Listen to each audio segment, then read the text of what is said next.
우리 한 번 더 곁에 계신 분들 인사하시겠습니다. 예수님의 이름으로 환영합니다. 예수님의 이름으로 사랑하고 축복합니다. 반갑습니다. 반갑습니다. 네, 오늘 말씀은 로마서 5장 5절 말씀입니다. 함께 보겠습니다. 시작. 소망이 우리를 부끄럽게 하지 아니함은 우리에게 주신 성령으로 말미암아 하나님의 사랑이 우리 마음에 부은 바 됨이니. 아멘. 네. 지난주 우리 성경 정독 범위는 로마서 1에서 7장까지였습니다. 자, 오늘 여기에 계신 여러분들께 질문 하나 하겠습니다. 여러분, 하나님을 만나셨습니까? 아멘. 네. 만약에 못 만나셨다면 어떻게 하나님을 만날 수 있을까요? 못 만나신 분들. 네, 그리고 다음 질문. 하나님을 만나셨다는 분들에게 질문합니다. 지금 하나님과 여러분의 관계는 안녕하십니까? 아멘. 네. 묵묵부답은 아니네요. 할렐루야. 네, 그래서 오늘은 이 로마서 5장 5절 말씀을 통해 우리가 어떻게 지극히 높으신 하나님을 만날 수 있을지, 또한 그 만남 이후의 관계는 어떻게 성숙시킬 수 있을지에 대해서 인격적 만남과 관계의 성숙이라는 주제로 함께 살펴보고 은혜를 나누도록 하겠습니다. 먼저 봅니다. 같이 봅니다. 시작. 관계의 중심적 하나님. 네.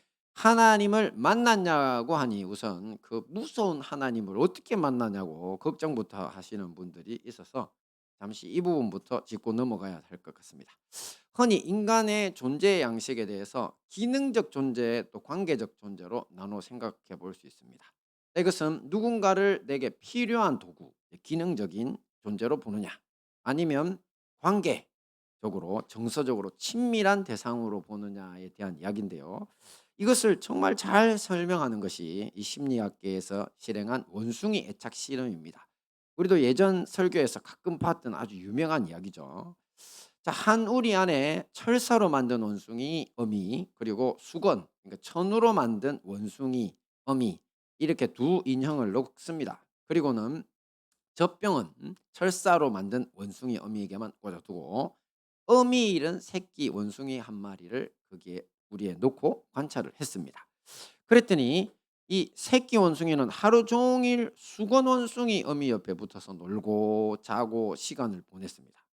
그러다 배가 고프면 철사 원숭이 어미에게로 가서 젖을 먹는데, 이때는 슬슬 눈치를 보면서 아주 조심조심 다가가서는 저렇게 엉덩이를 쭉 빼고 얼른 젖을 먹고는 그냥 곧장 도망치듯이 수건 원숭이 어미에게 돌아가 안기기를 반복했습니다. 자, 이 원숭이 입장에서 생존을 위한 먹이는 제공하지만 차디찬 몸을 가진 이 철사 원숭이, 이 어미는 곧 경계의 대상이라는 거죠. 그래서 기능적으로 필요할 때만 찾는 관계라고 할 수 있습니다. 그래서 이런 걸 철사 원숭이와 이 어미 이런 이 새끼 원숭이, 이 둘의 관계는 현재 기능적 존재일 뿐입니다. 그냥 나를 먹여만 주는 거지 저 차디찬 몸으로 사랑을 안 해준다는 거죠. 하지만 먹이는 줄 수 없지만 따뜻한 감촉을 가진 수건 원숭이 어미는요, 심과 위로를 주는 관계적 존재입니다. 이런 것을 관계적 존재라고 합니다. 자, 고대 그리스와 로마를 연구하는 사람들에 따르면요, 신에 대한 이야기인데요. 당시 사람들은 수많은 신들을 섬겼죠. 하지만 좋아서 섬겼다기보다는 잘못했다가는 자칫 해코지를 당할까 봐 이 두려운 마음에 전전긍긍하면서 여러 잡신들의 비유를 맞추며 살았다고 합니다. 자, 이런 경우는 신을 잘 섬기면 소원이라도 들어주는 이런 관계는 기능적 관계인데, 근데 이제 옛날 이 성경이 지어졌던 그 고대 그리스나 로마 사람들이 섬기던 신들은 그런 기능적 관계조차도 안 되는 그야말로 사악한 신들, 그러니 두렵고 무서워서 마지못해 섬겼던 것입니다. 오늘날 우리 기독교인들 중에서도요, 이런 식으로 하나님을 오해하면서 섬기는 분들이 생각보다 많습니다. 헌금을 내가 적게 한다, 아니면 봉사를 적게 하면 틀림없이 벌 받을 것 같아서, 그래서 또 그리고 교회 안 나가면 큰일 날 것 같아서 힘든 신앙생활을 이어가는 것입니다. 하지만 예수님은 말씀하십니다. 같이 봅니다. 시작. 인자가 온 것은 섬김을 받으려 함이 아니라 도리어 섬기려 하고 자기 목숨을 많은 사람의 대속물로 주려 함이니라. 그렇습니다. 우리의 창조주 진짜 하나님이신 예수님은요, 인류를 위해 이 세상에 찾아오셨다고 하십니다. 자기를 위해 찾아온 것이 아니고, 이것은 자기를 하나님이라고 믿게 하려고 온갖 거짓과 유혹으로 영혼을 사냥해서 결국 죄악의 노예로 만들어 지옥으로 보내도록 만드는 이 악신 사탄 마귀와는 근본적으로 완전히 다른 접근입니다. 예수님은 도리어 죄 때문에 하나님과 원수가 되어 헤어졌던 인류를 자기 곁에 다시 두고 싶어 하셨습니다. 그래서 인류의 죄를 대신해서 십자가 지고 돌아가시기까지 하신 것입니다. 자, 이것으로 인해 우리 인류는 이제 하나님과 화해할 수 있는 길이 열렸다고 했습니다.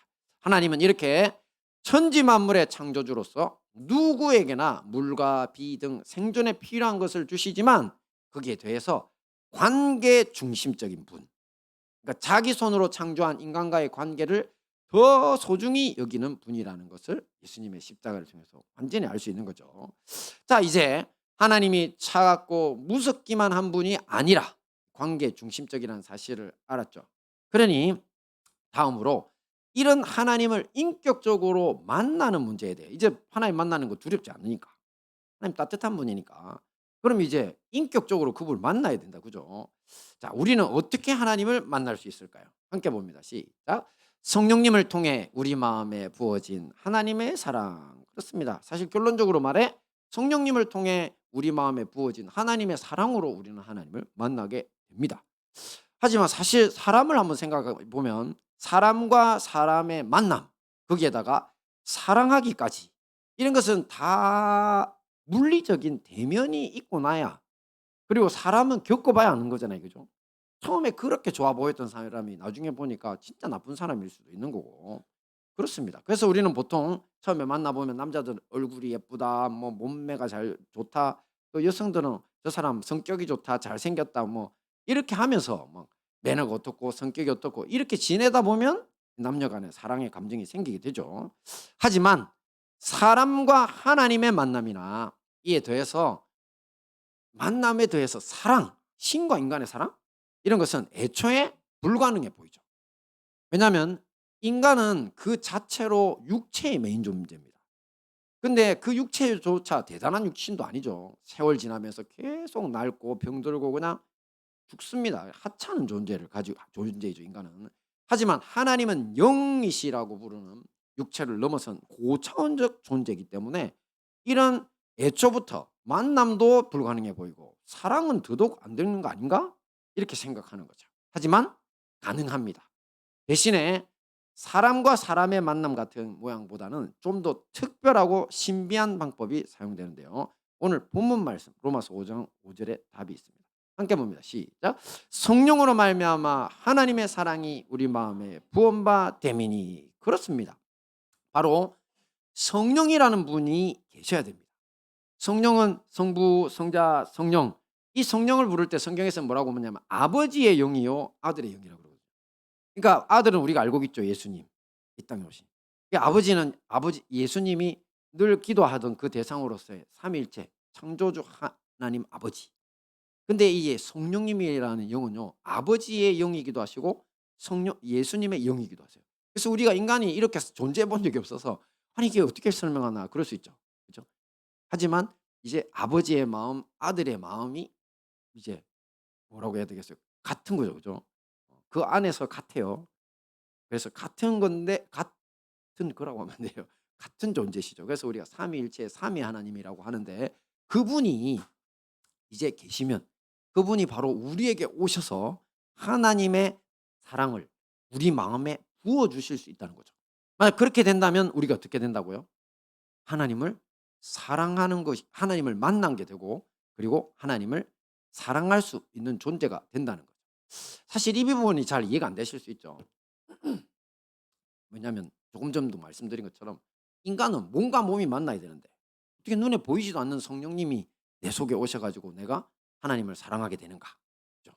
근데 조금만 더 깊이 생각해 보면요, 인간도 사실은 몸과 몸이 만나도요 이혼도 많이 합니다. 맞죠?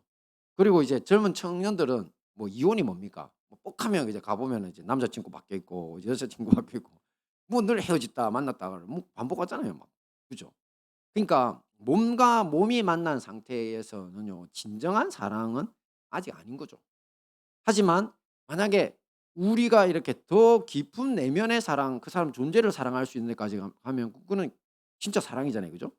그래서 이제 그런 존재가 되면 부부 간에도 처음에는 맨날 싸우지만 부부 싸웁니다 여러분. 저 목사지만 맨날 싸웠습니다.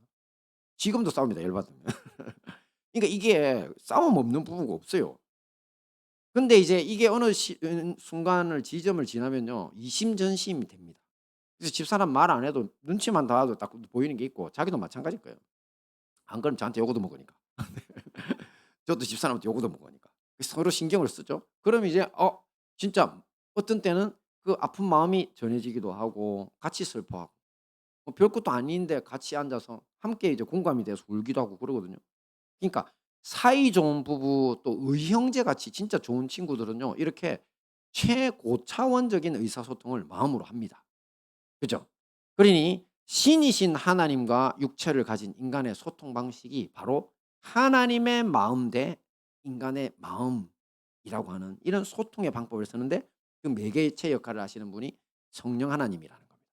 그래서 이게 바로 최고차원적인 차원의 사랑이고 하나님과 인간은 그런 방식으로만 소통이 가능하다는 겁니다. 할렐루야. 이런 식으로 하나님의 마음을 느끼게 되면요. 어느 순간인지 정확히는 잘 모르겠지만 언제부턴가 예수님을 사랑하는 마음이 우리 마음에 생기게 됩니다. 그죠? 그래서 예수님이 기뻐하시는 선한 일을 하고 싶은 마음이 속에 넘쳐나게 되고 막 교회가 늘 가고 싶어요. 제 어릴 때 경험은 그래요. 매일 교회 가고 싶어. 그러다가 목사 됐어요. 그러니까 계속 하나님 너무 좋아. 왜냐하면 이게 하나님의 사랑이 내 마음에 지금 부어졌기 때문인 겁니다. 우리는 보통 사랑하는 사람 늘 보고 싶지 않아요? 제가 군에 있을 때 저기 뭐야 선배 한 명이 서울에 있는 전 진해에 있었어요 해군에. 장교로 복무했기 때문에 우린 출퇴근이 되거든요. 근데 선배 한 명이 저기 서울에 있는 아가씨를 사귀었는데 우리가 미쳤다 그랬어요. 진해에서 서울이 말도 안 돼 한 달도 안 돼서 헤어질 거다 이랬는데 매주 서울로 올라가더라고. 그래 가지고 6 개월 만인가 결혼했어요. 그 매일 매일 보고 싶은 거야. 맨날 폰 들고 있더니만 그것만 갖고 안 되니까 그냥 그래서 결혼해서 저기 뭐야 아가씨가 내려와서 같이 사는 거예요, 결혼해서. 그러니까 이게 뭡니까? 우리는 사랑하면 계속 만나고 싶죠. 이게 바로 우리가 계속 교회 가고 싶고 또 하나님의 사랑을 가진 다른 사람들을 또 만나고 싶어요. 내가 답답하고 힘들면 하나님의 사랑이 많은 분한테 연락해서 만나고 싶잖아요. 그죠? 이게 바로 우리가 하나님을 만나는 방식이고 하나님과의 의사소통을 하는 가장 보편적인 방법이라는 겁니다. 그래서 이런 것을 하고 있는 분들이라면 뭐라 하나님을 만났다 안 만났다? 하나님을 만났다는 거죠. 그죠? 자 그런데 이제 이 만난 분들이 문제는 여기서 더 나아가서요. 이 사랑이 더 깊어지고 더 성숙해져야 합니다. 사람 간의 사랑도 똑같다 그랬죠. 결혼한 부부도 헤어지기도 하고 남녀들은 쉽게 헤어지잖아요. 왜냐하면 성숙한 사랑까지 못 갔기 때문에 그럴 거거든요. 자 그렇다면 어떻게 해야 하나? 사실 우리는 조금만 방심하면 그렇게 좋던 하나님이 별로 안 좋습니다.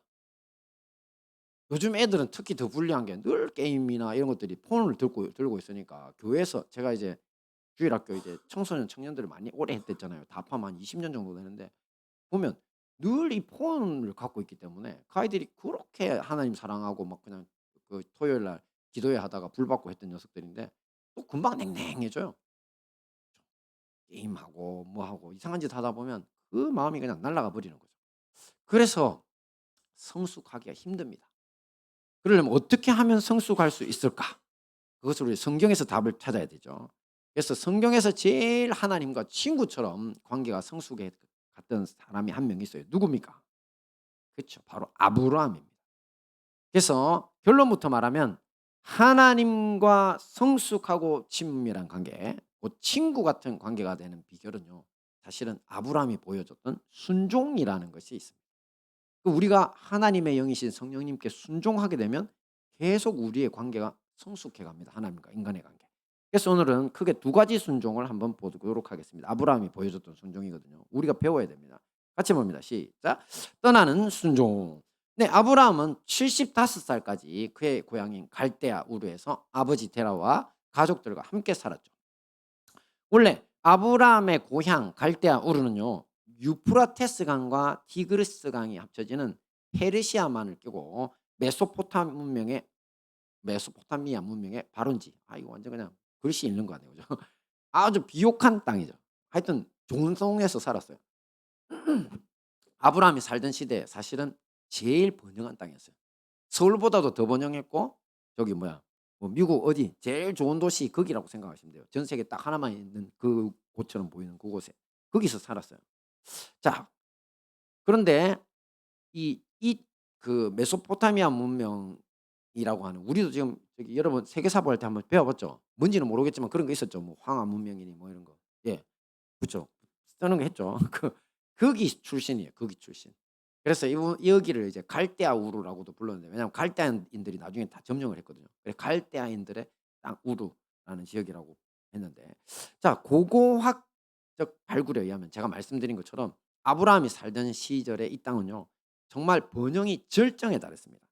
그래서 일찍부터 학교가 세워져 있었고 그래서 요즘 회사 AI를 통해 가지고 얘네들이 써 놓았던 점토판이 원래 있거든요. 그거 발굴했어요. 뭔 소리인지 몰랐는데 풀렸어. 그래 가지고 제가 이게 재밌어 가지고 유튜브 봐 봤더니만 그게 나오더라고. 그래 가지고 그 점토판 내용이 뭐냐면 아이가 학교에 가 가지고 공부를 못 하니까 엄마가 가서 이제 얘가 일기를 쓴 거예요. 엄마가 가서 선생님한테 돈을 줬더니만 나를 안 때리더라. 공부 공부 못 한다고 막 때린 거예요, 여기서. 안 때리더라. 근데 나중에 돈 떨어지니까 또 때리더라. 그래 가지고 이제 다시 엄마한테 가라고 해야 되겠다. 뭐 이런 내용이 점토판에 기록돼 있어요. 네. 그러니까 굉장히 그러니까 우리하고 비슷하죠. 우리도 거의 뭐 예 이런 시기는 그만큼 이제 지금으로부터 대략 한 3천 년이 넘은 세월인데 엄청 번영하고 그다음에 지금 우리 비슷한 삶을 살고 있었던 거예요. 왜냐하면 그때 그 공부 내용도 그거예요. 부모님이 "공부 잘해야 출세한다더라. 안 그러면은 이제 막노동꾼으로 살아야 된다." 뭐 이런 내용들이에요. 진짜 비슷해요. 그죠? 예. 이렇게 발달된 동네에 살고 있었는데 아이 죄송합니다. 제가 앞에 찬양 인도를 안 하면 목이 이 정도는 안 돼요. 제가 찬양 인도를 너무 좋아하고 기도하는 걸 좋아해서 이렇게 절제를 못해서 그래요. 이해를 해 주시고. 일단 이런 상태의 번영된 도시에서 사실 이 사람들이 생각보다 하나님을 섬기지 않았습니다. 사실 노아의 후손들이거든요. 그러니까 이제 인류가 망하고 새로 이제 노아의 자손들이 번영하면서 그 땅이 이렇게 세워진 건데 그럼에도 불구하고 이들은 달의 여신을 숭배하고 있었어요. 루나라 그러죠. 여러분 화장품 이름에 루나틱 뭐 이런 거 있잖아요. 루나틱은 원래 미쳤다는 소린데. 왜냐하면 달이 이게 약간 사람을 미친다고 해 가지고. 예. 루나가 있어요. 맞죠? 여러분들 화장품 립스틱 같은 데 루나 있잖아요. 달의 여신이 미의 여신이라고 해 가지고 그런 거거든요. 그래서 이런 여신들을 섬긴 거죠. 자 이런 환경 속에서 아브라함이 자기 아버지 데라를 포함해서 이제 그 동네에 살고 있었어요. 근데 아브라함은 정상적인 신앙을 가진 가문이 아니었어요, 아브라함이 속한 집안에. 이것을 여호수아에서 이제 아브라함 집안이 어떤지를 밝히는 구절이 있거든요. 한번 볼까요? 같이 봅니다. 시작. 이스라엘 하나님 여호와의 말씀에 옛적에 너희 조상들 곧 아브라함의 아비 나홀의 아비 데라가 강 저편에 가여 다른 신들을 섬겼으나 이 뭔 소리입니까 이게? 아브라함의 아버지는 우상 숭배자였다. 그래서 랍비 히아라고 하는 사람인데 저기 유대인들 랍비 중에 그 사람이 쓴 탈무드가 있어요. 한 몇백 년, 몇천 년 좀 된 것 같은데 거기에 아브라함 아버지는 단순한 우상 숭배자도 아니었다. 더 심했다. 왜냐하면 우상을 섬기기도 하고 우상을 아예 만들어서 그걸 팔아서 돈을 버는 사람이었다고 주장하고 있습니다. 자, 이런 아브라함에게 하나님은 말씀하십니다. 같이 봅니다. 너는 너의 본토 친척 아비 집을 떠나 내가 내게 지시할 땅으로 가라. 본토 친척 아비 집을 떠나. 이 세상적으로는 번영한 곳이지만요. 여기는 뭐 하는 곳이죠? 타락한 곳이죠. 우상 숭배하는 곳이죠. 그러니까 고향과 친척 본가를 떠나라는 겁니다. 자, 갈대아 우르에서 하나님이 떠나라고 지시하신 땅 가나안까지 거리가 몇 킬로로? 예, 약 1,500km. 서울에서 부산 간 거리가 대충 몇 킬로입니까? 300 몇십 킬로죠. 320km. 제가 고속도로에서 부산에서 늘 살 때 서울 올라가려고 찍으면 대충 한 320에서 340km면 서울 왔거든요. 그래서 한 부산 서울 간을 한 5번 왔다 갔다 해야 되는 거리. 그것도 자가용으로 가면 또 엄청 오래 걸리는데 그죠.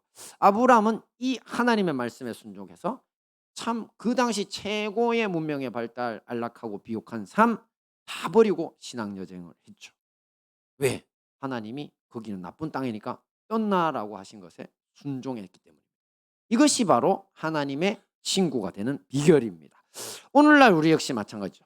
여러분은 예수님을 사랑하는 마음을 가지고 계십니까? 아까 제가 물었잖아요. 하나님 만나냐고. 그 만나는 사람들 알죠? 그치. 예수님, 성령님을 통해서 하나님을 사랑하는 마음이 부어졌어. 나 하나님 만났어. 자, 그렇다면 여러분들은 틀림없는 구원받은 하나님의 자녀입니다. 하지만 거기에 만족해서는 안 된다는 겁니다. 왜냐하면요, 우리는 죄에 약한 존재죠. 그러다 보니 자칫 방심하면 바로 그냥 타락해 버립니다. 우상 숭배자와 다름없이 그냥 죄악 속으로 돌아가기 쉽다는 거죠. 자, 그렇다면 오늘날 우리 자신의 아브라함이 살던 땅 갈대아 우르 같은 그게 나한테는 뭘까? 그 지역, 그 존재 방식 그게 뭘까? 아니면 하나님보다 의지하는 게 내가 뭘까? 내가 사실 돈을 의지하나? 내가 내 능력을 의지하나? 아니면 내가 내 자식 성공시키려고 목숨 거는 사람인가? 그게 내한테 제일 큰 의지고 기쁨인가? 그런 거 있잖아요. 아니면은 끊지 못한 죄악된 습관들 같은 거 있잖아요.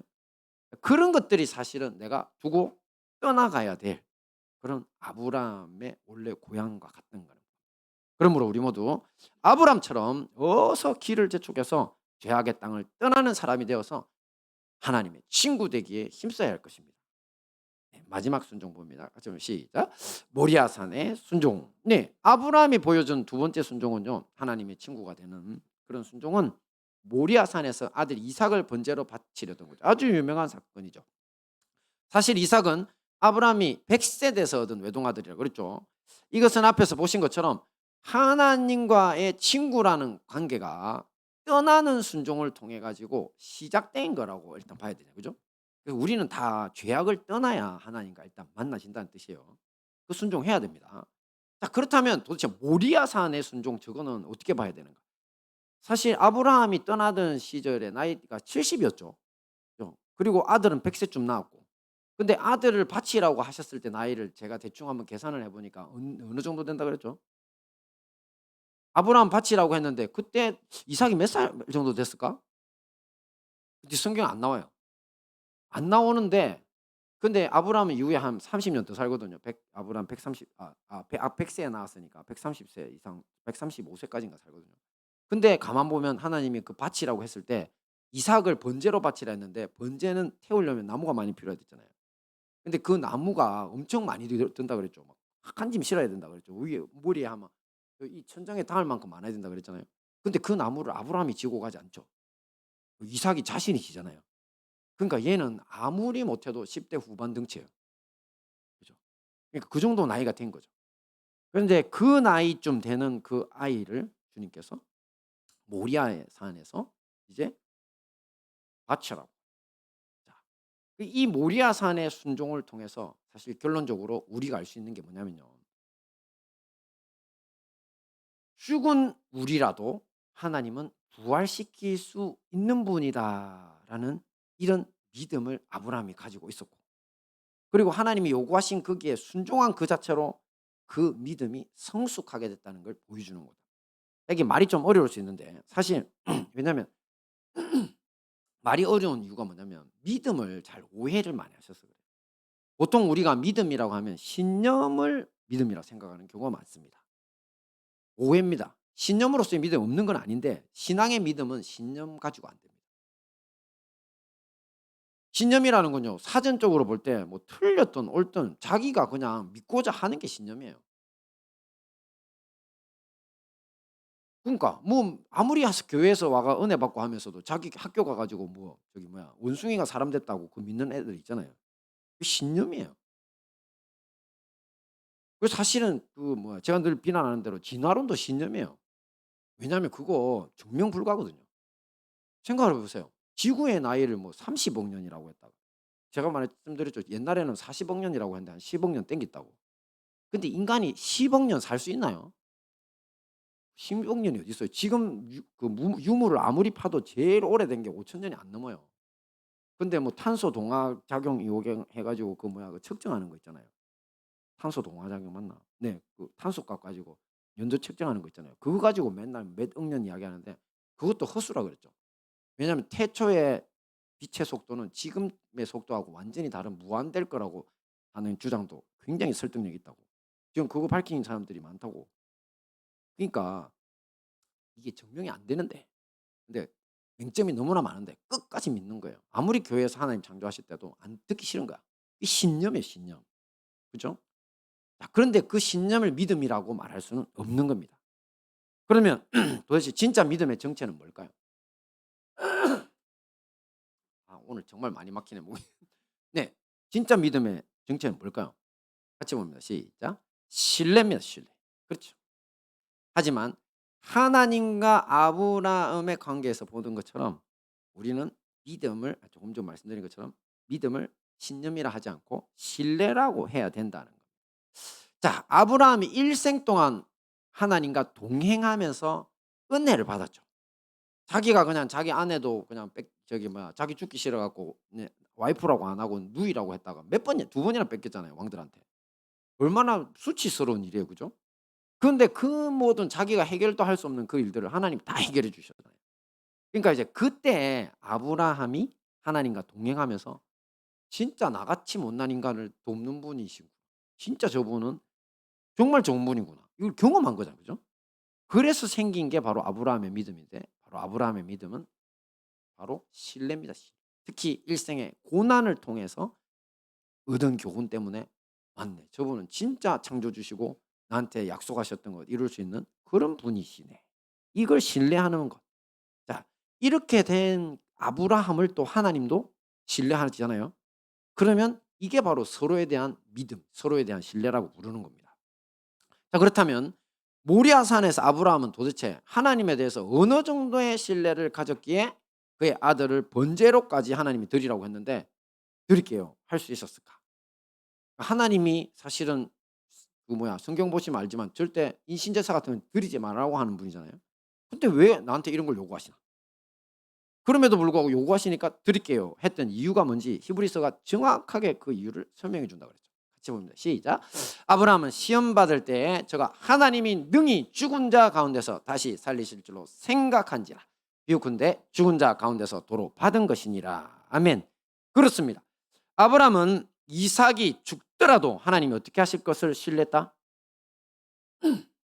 그렇죠. 제 이야기가 아니죠. 하나님이 성경이 말씀하시는 겁니다. 하나님이 다시 살리실 줄로 생각했다. 믿었다. 신뢰했다. 그러니까 순종할 수 있었다. 자, 하나님이 죽은 사람을 다시 살리는 걸 우리는 뭐라고 부릅니까? 부활이라고 그러죠. 그러니 아브라함의 하나님을 향한 신뢰는요. 인간의 생사를 초월한 것이었습니다. 인간 수준을 넘었죠. 이런 수준의 믿음을 뭐라 부른다? 부활의 믿음이라고 부르는 겁니다. 재미있는 것은 하나님 역시 아브라함이 명령에 순종할 것을 믿었다. 곧 신뢰했다는 것을 보여주는 아주 중요한 증거가 하나 있습니다. 그게 뭘까요? 뭘까요? 네. 숯불에 걸린 순양입니다. 아브라함이 이삭을 잡아 제사 드리려고 했던 곳 바로 그 곁에다가 한 마리의 순양을 뿔이 숯불에 걸린 모습으로 준비해 두셨다고 창세기 22장 13절에 기록하고 있죠. 자, 여기서 순양이 중요합니다. 원래 고대에서 제사 드릴 때는 암양 절대 안 드립니다. 오직 수컷만을 사용했습니다. 그러니 하나님은 애초부터 이삭을 제물로 받으실 생각이 있었다 없었다? 전혀 없었던 겁니다. 그냥 그의 믿음만 시험하신 후에 이 순양으로 제사를 받으실 생각이었던 겁니다. 이렇게 아브람처럼 모리아산의 순종으로 하나님을 신뢰하는 사람이 되면요. 하나님 역시 이미 그를 신뢰하고 계신다는 것을 알 수 있습니다. 서로를 신뢰하니까 그러니까 이게 성숙한 관계고 진짜 성숙한 친구 관계라고까지 할 수 있는 겁니다. 자, 앞에서 본 로마서 말씀의 표현을 들자면요. 하나님의 사랑이 그의 마음에 부은 바 된 겁니다. 일생의 신뢰를 통해 가지고 하나님이 이렇게 도우시고 이렇게 도우시고 이렇게 도우는 게 쌓이고 쌓여서 이제 그게 신뢰가 됐는데 그 도우심에 감격하는 그 마음들이 다 하나님의 사랑에 그 감동하는 마음이잖아요. 그죠? 그래서 하나님의 사랑이 내 마음에 부어졌다는 이런 시적인 표현으로 하고 있는 거죠. 오늘날 우리 역시 마찬가지입니다. 우리 모두 정도 다를지라도 날마다 이런저런 형태의 실은 있습니다. 자, 여러분의 이삭은 뭡니까? 하나님이 "너 갖다 바쳐라. 내가 살려줄게." 맞잖아요. "살려줄게." 말을 안 해서 그렇지 아는 거죠. "너 내가 살려줄 거 너 알아 몰라." 그죠? 그 정도 나를 신뢰하는지 한번 보자. 여러분의 이삭은 뭡니까? 경제적인 풍요.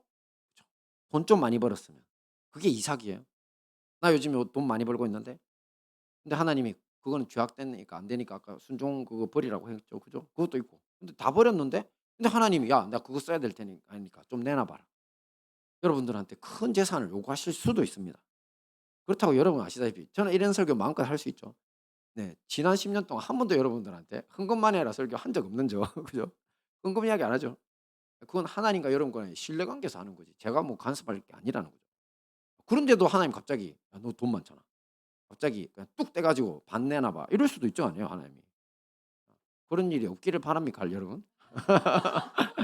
뭐 그렇든 말든 그럴 수 있죠. 그러니까 여러분의 이삭이 뭐냐고.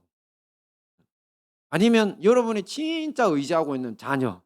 이 새끼 이거는 진짜 하나님께 절대 못 드려요. 이 새끼는 절대 안 돼요. 내 새끼. 맨날 "내 새끼, 내 새끼." 하는 사람 있잖아요. 저도 그랬어요 저도 맨날. 저도 우리 아들내미들 맨날 집에서도 맨날 "내 째끼들, 내 째끼." 해요. 와서 뽀뽀하고 가라 그러고 그래요. 근데 이런 녀석들을 바치라고. 또 배우자를 하나님이 "너 너무 우상 숭배하는 것 같으니까 그 배우자 내한테 바치라고." 아니면 자신의 유능함이나 튼튼한 몸이나 뭔지는 잘 모르겠지만 하나님이 내놓으라고 하시면 어떻게 하실 거냐고. 그때마다 아브라함처럼 죽기까지 하나님 신뢰하고 나가셔야 해요. 그렇게만 한다면 주께서는 이미 우리를 신뢰하셔서 뿌리 수풀에 걸린 순양을 미리 준비해 주실 줄 믿습니다. 말씀 정리하겠습니다. 오늘 우리는 로마서 5장 5절 말씀을 통해 하나님과의 인격적 만남과 관계의 성숙에 대해 함께 살펴봤죠. 하나님 어떤 하나님이라고 했습니까? 관계 중심적 하나님이라고 했죠. 하나님은 타락에서 자기 곁 떠난 인간 다시 곁에 두려고 십자가에서 죽기까지 사랑하신 사랑의 하나님, 관계적 하나님을 했죠. 그렇다면 우리는 이런 사랑의 하나님 어떻게 만날 수 있다고요? 그렇죠. 로마서 5장 5절을 보니까 성령님 통해서 우리 마음에 하나님의 사랑이 부어짐으로 만날 수 있다고 했습니다. 자, 이렇게 만난 이후에 그 관계를 성숙시키려면 아브라함을 본받아야 된다 했죠. 아브라함이 보여준 키워드 뭐였죠? 순종이죠. 두 가지 순종 뭐였습니까? 첫째, 떠나는 순종, 모리아산의 순종. 네, 이 모든 말씀으로 하나님과 인격적 관계에 또 관계의 성숙을 이루어 승리하시는 우리 행복한 다니엘 교회와 형제교회 성도님들 되시기를 축원합니다. 아멘.